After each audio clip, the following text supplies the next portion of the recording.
Sarah a passé la soirée chez un ami. Il est à peu près 21h. On est pendant le confinement en Angleterre. Elle sait qu'elle ne respecte pas les horaires. Malheureusement, elle n'arrivera jamais chez elle et vous ne vous douterez jamais de qui est le tueur. Vous n'êtes pas prêts.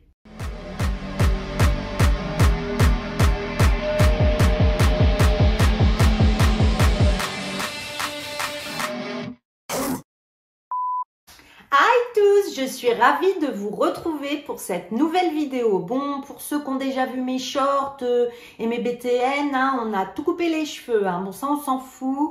Tu es un laidron mais tu es bien bonne.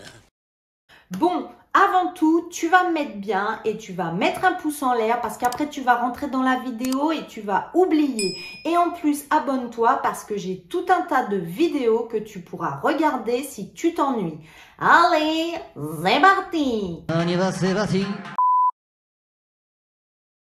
Sarah Everard est née dans le Surrey en 1987 en Angleterre. Ah, ça change, c'est pas aux États-Unis, on est en Angleterre. Elle a donc grandi à York et elle a fréquenté la Fulford School. Elle a étudié la géographie humaine de 2005 à 2008. Elle vivait dans la région de Brixton Hill et elle travaillait en tant que responsable marketing pour une agence de médias. Et ensuite, elle vivra dans la région de Brixton Hill où elle travaillera en tant que responsable marketing pour une agence de médias numériques. Nous sommes le 3 mars 2021 et Sarah était chez un ami. On est en pleine période de confinement en Angleterre. Sarah va quitter la maison de son ami près de Chapman Junction à l'ouest de Chapman Common. C'est une soirée ordinaire dans la vie d'une jeune femme. Elle traverse la rue le long de la route circulaire sud A205 en route vers son domicile. Elle va parler à son petit ami sur son téléphone portable pendant environ 15 minutes et elle lui dira même qu'elle accepte un petit rendez-vous pour le rencontrer le lendemain. Parfois c'est bête, mais c'est vrai que quand on est tout seul et qu'on a un peu peur ou qu'il fait nuit et qu'on parle à quelqu'un qu'on connaît sur son téléphone portable, je trouve que ça rassure. Dites-moi si vous aussi ça vous le fait, ça, que ça vous rassure de parler au téléphone. Reprenons. Sarah est donc sur le chemin du retour et on la verra même à 21h28 sur des images de vidéosurveillance sur la route de Pyonder's. 4 minutes plus tard, on la verra sur les caméras d'une voiture de police qui était en patrouille. Puis vers 21h35, on la verra même sur les caméras d'un bus. La nuit va passer. Le petit ami de Sarah est vraiment content parce qu'aujourd'hui, il a rendez-vous avec sa chérie. Malheureusement, elle n'arrive pas au rendez-vous. Bon, au début, il se dit qu'elle est peut-être en retard. Puis comme les minutes passent, cela devient demi-heure et 45 minutes, il décide de l'appeler sur son téléphone. Oh, vous la sentez arriver là, la DPAE? Parce que souvent, quand on a rendez-vous dans mes histoires et que la personne, elle n'arrive pas, c'est pas bon signe du tout, Illico pesto basilic, là, on n'est pas dans une bonne ambiance, trouillasse, flemmasse, t'es sûr que tu veux continuer la vidéo parce que ça va pas être drôle du tout. Donc, malheureusement, elle n'arrive pas au rendez-vous. Le petit ami est inquiet. Voyant qu'elle n'arrive pas, il va appeler la police. Nous sommes le 4 mars, c'est-à-dire le lendemain du moment où Sarah est rentrée chez elle en pleine nuit. Il leur dira qu'elle ne s'est pas présentée à son rendez-vous. Et là, 5 jours après, vous n'êtes pas prêts. Le 9 mars, la police du Kent va arrêter un homme. Devinez quelle est sa profession. Il est policier. Oui, oui, policier, ceux qui nous défendent. Il s'appelle Wayne Couzens. Il a 48 ans. Il est agent de police de la police métropolitaine et ils vont l'arrêter à son domicile pour des soupçons, premièrement, d'enlèvement. Un jour après le 10 mars, la police va fouiller une forêt près d'un ancien centre de loisirs à Great Shart à 3 km d'Ashford et ils vont découvrir des restes humains dans un grand sac plastique. Ce même jour, le 10 mars, on découvrira que c'est le corps de Sarah Everard et Wayne Couzens, le policier, est de nouveau arrêté pour le meurtre de Sarah. Mais qui est cet horrible policier ? Wayne Couzens rejoint la police métropolitaine en septembre 2018. Ah bah, meilleur recrue pour la police, là, il va leur donner du travail à eux. Il est affecté à la branche de la protection parlementaire et diplomatique, qui est responsable justement de la protection en uniforme du gouvernement et des locaux diplomatiques. Et en plus, et à chaque fois ça m'étonne, il est marié et il a 2 enfants. Ça m'exaspère quand je pense aux petits-enfants, les deux là, le traumatisme qu'ils vont avoir d'avoir un père comme ça. Le 11 mars, Wayne Couzens est brièvement hospitalisé pour une blessure à la tête subie en garde à vue, après quoi il est retourné au poste de police. La police affirme que la blessure est arrivée alors qu'il était seul dans sa cellule et le lendemain, mais il sera encore blessé à la tête. Bon alors, ça me fait penser à une vidéo comme ça, où le gars il s'auto-infligeait des blessures, bah déjà pour aller à l'infirmerie et ensuite pour accuser la police. Je vous mets le lien ici parce qu'alors lui, c'est l'horreur ce qu'il a fait subir à une de ses victimes si vous voulez la regarder. Mais finissez cette vidéo d'abord. Donc lui, le Wayne là, il est blessé à la tête et il va aller à l'infirmerie. La police dira que ce n'est pas eux qui l'ont frappé. Et t'as capté, moi je l'aime pas, lui de toute façon si c'est eux qui l'ont frappé, ben moi perso ça me dérange pas du tout. Oui, j'ai pas honte de le dire, non. Ah! Malheureusement, le 12 mars, le corps de Sarah donc a été suridentifié, bien qu'on s'en doutait le 10. Mais là, ce sera confirmé grâce au dossier dentaire. Wayne Couzens est accusé de l'enlèvement et du meurtre de Sarah le 12 mars également. Il comparaîtra le 13 et il sera placé en détention provisoire dans la prison de Belmarsh. Sur des extraits vidéo, on peut apercevoir ce policier se servir de son équipement, notamment de ses menottes, pour kidnapper Sarah et la faire monter à l'arrière de sa voiture.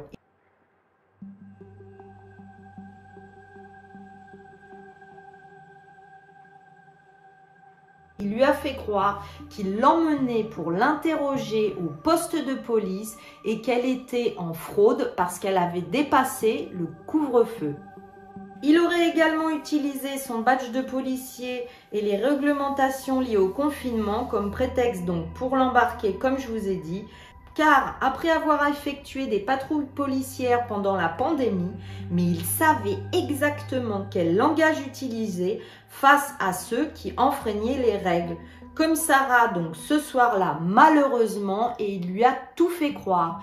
Il l'embarque donc menotté dans sa voiture et au même moment, une femme a vu se dérouler la scène. Elle avait d'ailleurs cru assister à une arrestation en bonne et due forme par un policier.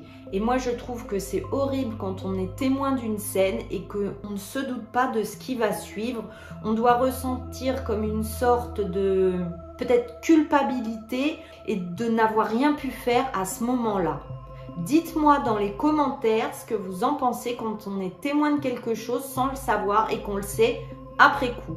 Finalement, il a été révélé que le policier Couzens avait serré à la gorge sa victime avec sa ceinture policière jusqu'à asphyxie, qu'il n'était d'ailleurs pas en service ce soir-là. Donc il utilisait tout son attirail faisant croire qu'il était en service, je crois que vous l'avez bien compris. L'audience de plaidoyer et le procès provisoire sont fixés respectivement au 9 juillet jusqu'au 25 octobre 2021. Ce policier Couzens, le 9 juillet 2021, il plaidera coupable devant la justice pour l'enlèvement et les abus intimes de Sarah Everhart.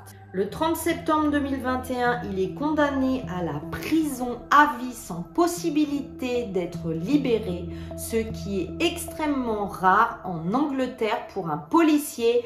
Perpète, c'est perpète. À savoir que Wayne Couzens, le policier, est passé entre les mailles du filet de la police plusieurs fois parce qu'il y avait eu des signalements à son encontre pendant des années. D'ailleurs, le commissaire dira qu'il était fort regrettable que les vérifications aient mal été faites. Le véhicule de Couzens avait même été identifié dans un autre incident d'exhibitionniste en 2015.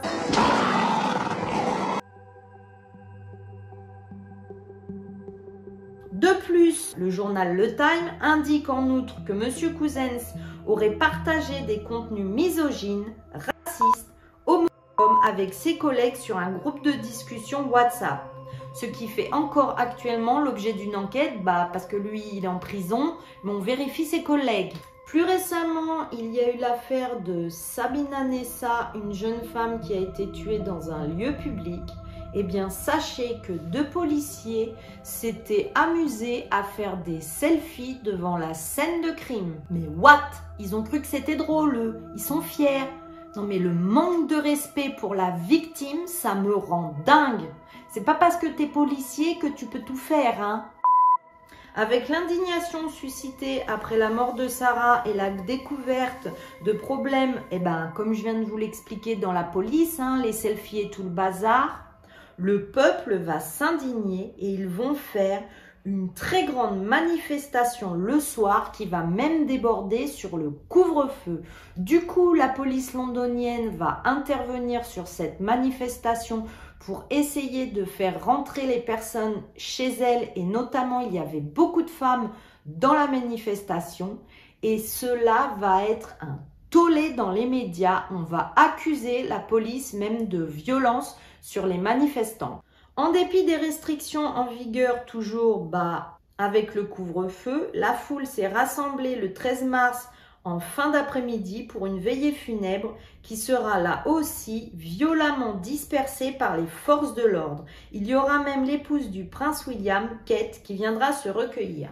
Parallèlement, il y aura des veillées à Glasgow, Nottingham, Birmingham, Bristol, Cardiff, Brighton et plein d'autres villes.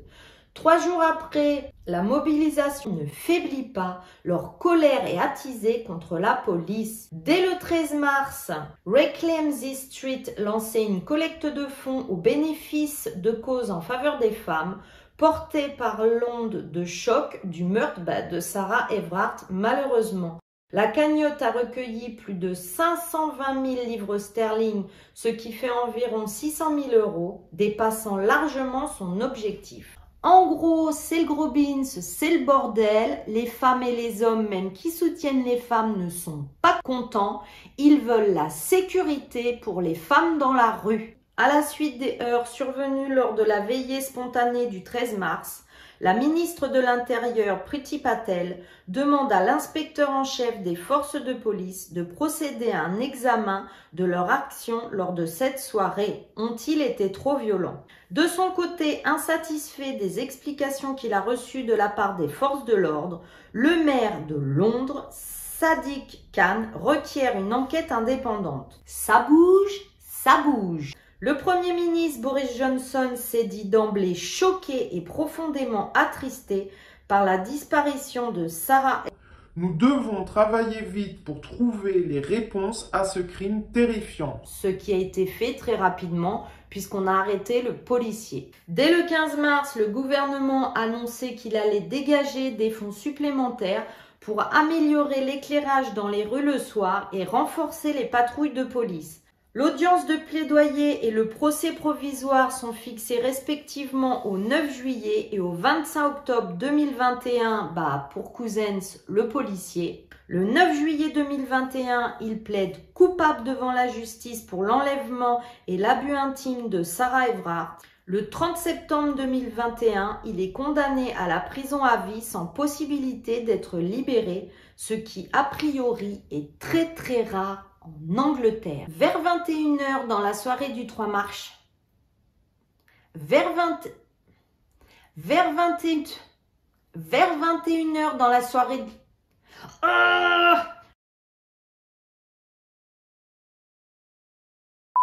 et là, gros glitch dans la Matrix. Je suis pas coiffée pareil, j'ai pas le même pull. Et bien, figurez-vous que je me suis aperçue au montage que j'avais pas tourné la fin de la vidéo. Mais je ne comprends même pas pourquoi ça tourne boule pas rond là dans ma tête. Donc j'ai ma tablette et je vais vous faire la fin de la vidéo. La mère de Sarah dira: je suis outrée qu'il ait joué sur le fait d'être un policier pour obtenir ce qu'il voulait. Hantée par l'horreur, Sarah n'est jamais rentrée chez elle parce qu'un prédateur vous, monsieur le policier, étiez en liberté. Et elle pointait le policier du doigt. Mon seul espoir est qu'elle était en état de choc et n'avait pas conscience des choses dégoûtantes que lui faisait subir un monstre, a-t-elle ajouté en fondant en larmes. Et voilà, malheureusement, c'est sur ces tristes mots de sa maman qu'on va finir cette horrible histoire qui m'avait énormément choquée parce que le prédateur, le tueur, était un policier. Dites-moi dans les commentaires ce que vous avez pensé de cette histoire. Déjà, est-ce que vous la connaissiez? Est-ce que comme moi, vous trouvez que là, la police, elle a été au taquet du taquet, même si c'était un de leurs collègues? Parce qu'on sait que souvent, dans les affaires de meurtre, où c'est un policier qui est en cause, un peu comme avec le grêlé en France, souvent, ça met longtemps avant qu'il soit dénoncé. Et là, en Angleterre, ils n'ont pas chiqué. C'est pas des lapins de 3 semaines. Ils l'ont arrêté direct. Dites-moi aussi ce que vous en pensez, à quel point moi j'ai trouvé ça inhumain et dégueulasse parce qu'un policier, on pense qu'il va nous défendre et lui il a pris tout son attirail, il a attiré sa victime en lui faisant croire qu'il l'arrêtait et il en a profité. Dites-moi ce que vous en pensez. Vous en conviendrez, je pense que pour cette histoire, on va laisser un emoji smiley avec le masque parce que ça s'est passé en pleine période de couvre-feu et de quarantaine à Londres. Et puis si tu le trouves pas, tu mets un autre emoji. Pensez à laisser un pouce en l'air, vous abonner, cliquez sur la clochette, c'est ce qui m'aide le plus. Je veux encore vous remercier pour tous vos commentaires, vous êtes des amours. D'ici la prochaine fois, prenez bien soin de vous. Regardez derrière vous. Bye bye!